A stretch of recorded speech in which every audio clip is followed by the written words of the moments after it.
S, Deepavali ಹಿನ್ನೆಲೆಯಲ್ಲಿ ಬೌದ್ಧ ಧರ್ಮದ ಸಂಸ್ಥಾಪಕ ದಾರ್ಶನಿಕ ಗೌತಮ ಬುದ್ಧ ಸ್ಮರಣಾರ್ಥ ನಂಜನಗೂಡಿನಲ್ಲಿ ಆಯೋಜಿಸಿದ್ದ ಧಮ್ಮ ದೀಪೋತ್ಸವ ಶುಕ್ರವಾರ ಸಂಜೆ ಸಂಭ್ರಮ ಸಡಗರದಿಂದ ಜರುಗಿತು.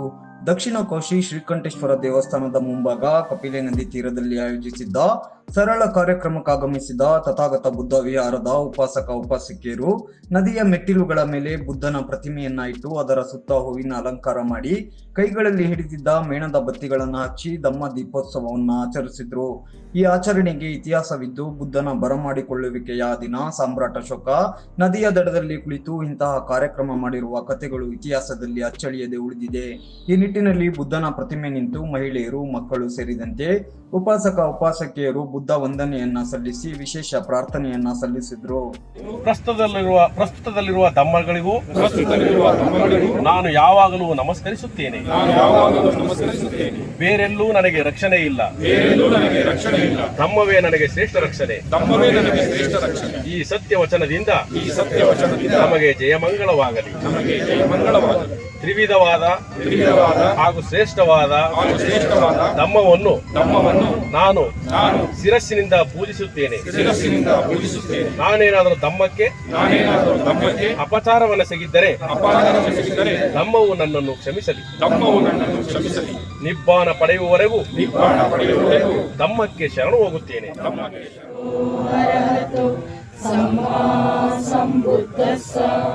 ನಮೋ ತಸ್ಸ ಭಗವತೋ ಅರಹತೋ ಸಮ್ಮಾ ಸಂಬುದ್ಧಸ್ಸ.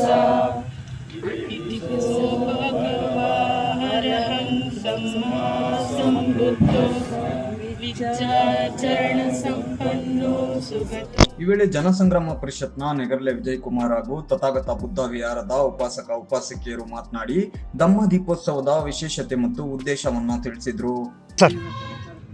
ನಂಜನಗೂಡಲ್ಲಿ ಸುಮಾರು 10 ದಶಕಗಳಿಂದ ನಮ್ಮ ನಂಜನಗೂಡಿನ ಅಂಬೇಡ್ಕರ್ ಸಮುದಾಯ ಭವನದಲ್ಲಿ ಬುದ್ಧ ವಂದನೆ ಕಾರ್ಯಕ್ರಮವನ್ನು ಪ್ರತಿ ಹುಣ್ಣಿಮೆಯಲ್ಲಿ ಮಾಡ್ತಾಯಿದ್ವಿ. ಅದು ತದನಂತರ ಪ್ರತಿ ಗ್ರಾಮಗಳಲ್ಲಿ ಮನೆಗಳಲ್ಲಿ ಅದು ಬುದ್ಧನ ಒಂದು ವಂದನೆಗಳು, ಬುದ್ಧನ ಬಗ್ಗೆ ಅಪಾರವಂತ ಜ್ಞಾನ ತಿಳಿದಂತಕ್ಕಂಥವ್ರು ಅಲ್ಲಿ ಪ್ರಾರ್ಥನೆಗಳನ್ನು ಮಾಡ್ತಾಯಿದ್ವಿ. ಈ ನಂತರವಾಗಿ ನಾವು ನಂಜನಗೂಡಲ್ಲಿ ಹೌಸಿಂಗ್ ಬೋರ್ಡಲ್ಲಿ ನಾವೊಂದು ತಥಾಗತ ಬುದ್ಧ ವಿಹಾರನ ಸ್ಥಾಪನೆ ಮಾಡಿ ನಿರಂತರವಾಗಿ ನಾವು ಪ್ರತಿ ಹುಣ್ಣಿಮೆಯಲ್ಲೂ ಸುದ ಬುದ್ಧ ವಂದನೆಗಳ ಸುಮಾರು 100 ಉಪಾಸಕರು ಮಾಡ್ತಾಯಿದ್ವಿ.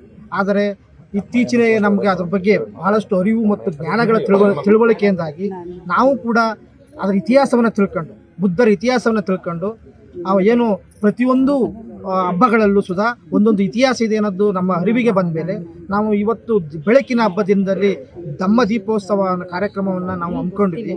ಹಾಗಾಗಿ ಅವತ್ತು ಮಳೆ ಬಂದ ಕಾರಣ, ಬೆಳಕಿನ ಹಬ್ಬದ ದಿನ ಮಳೆ ಬಂದ ಕಾರಣ ಅವತ್ತು ನಾವು ಮಾಡಲಿಕ್ಕಾಗಲಿಲ್ಲ. ಇವೆಲ್ಲ ಹಿನ್ನೆಲೆ ಒಳಗಡೆ ಇವತ್ತು ಅದನ್ನು ನಾವು ಎಲ್ಲ ಉಪಾಸಕ ತೀರ್ಮಾನ ಮಾಡಿ ಇವತ್ತು ಕಪಿಲ ನದಿ ತೀರದಲ್ಲಿ ಅದಕ್ಕೆ ಒಂದು ಕಾರಣವೂ ಇದೆ. ಅವತ್ತು ಸಾಮ್ರಾಟ್ ಅಶೋಕ ಅವರು ನದಿ ತೀರದಲ್ಲಿ ಕುಳಿದು ಅವರ ಬರಮಾಡ್ಕೊಳ್ಬೇಕಾದ್ರೆ ಬುದ್ಧರನ್ನ ಇವೆಲ್ಲ ಒಂದು ಕಾರ್ಯಕ್ರಮಗಳನ್ನ ಹಿಂದೆ ಮಾಡಿದಂಥ ಇತಿಹಾಸ ಇದೆ. ಹಾಗಾಗಿ ನಾವು ಇವತ್ತು ನದಿ ತೀರ ಆದಂಥ ಕಪಿಲ ನದಿಯಲ್ಲಿ ನಾವು ದೀಪವನ್ನು ಬೆಳಗಿಸುವ ಮುಖಾಂತರ ಎಲ್ಲ ಸರ್ವ ಧರ್ಮದ ಈ ಜೀವಿಗಳಿಗೂ ಒಳ್ಳೆಯದಾಗಲಿ, ಸುಖವಾಗಲಿ ಅಂತ ಅನ್ನೋದನ್ನು ಇವತ್ತು ಎಲ್ಲ ನಂಜನಗೂಡು ತಥಾಗತ ಬುದ್ಧ ವಿಹಾರದ ಉಪಾಸಕರು ಇವತ್ತು ಪ್ರಾರ್ಥನೆ ಮಾಡಿ ಇವತ್ತು ಕಾರ್ಯಕ್ರಮವನ್ನು ನಾವು ಹಮ್ಮಿಕೊಂಡಿದ್ವಿ.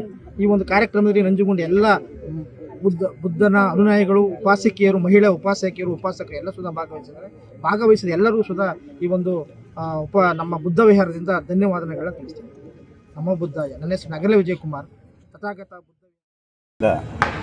ಈ ತಥಾಗತ ಬುದ್ಧ ಅಂಬೇಡ್ಕರ್ ಬುದ್ಧರ ಜ್ಞಾಪಕಾರ್ಥವಾಗಿ ಬುದ್ಧರು ಗೌತಮ ಬುದ್ಧರಾದ ಸಮಯದಲ್ಲಿ ಅವರ ಊರಿಗೆ ಆಗಮಿಸ್ತಿದ್ದಂಥ ಸಂದರ್ಭದಲ್ಲಿ ಅವರ ತಂದೆಯವರು ಊರಿಗೆ ಬರಮಾಡ್ಕೊಳ್ಳೋಕ್ಕೋಸ್ಕರವಾಗಿ ಇಡೀ ಊರು ತುಂಬ ದೀಪಗಳನ್ನ ಹಚ್ಚಿ ಸ್ವಾಗತ ಮಾಡಿದ ದಿನವನ್ನು ಜ್ಞಾಪಕಾರ್ಥಕವಾಗಿ ಈ ದಿನ ನಾವು ನಂಜನಗೂಡು ತಥಾಗತ ಬುದ್ಧ ವಿಹಾರದಿಂದ ವತಿಯಿಂದ ಈ ನಂಜನಗೂಡು ಕಪಿಲ ನದಿ ತೀರದಲ್ಲಿ ಧಮ್ಮ ದೀಪೋತ್ಸವ ಕಾರ್ಯಕ್ರಮವನ್ನು ಹಮ್ಮಿಕೊಂಡಿದ್ವಿ. ನಾವು ಇದೇ ಮೊದಲನೇ ಬಾರಿ ಧಮ್ಮ ದೀಪನ ಕಾರ್ಯಕ್ರಮ ಮಾಡ್ತೇವೆ. ನಮ್ಮ ತಥಾಗತ ಬುದ್ಧ ವಿಹಾರದಿಂದ ಮೊದಲನೇ ಬಾರಿ ಆಚರಿಸ್ತಾ ಇದ್ದೀವಿ. ತುಂಬ ಖುಷಿಯಾಗ್ತಿದೆ. ಇದು ನಿರಂತರವಾಗಿ ಸಾಗಲಿ.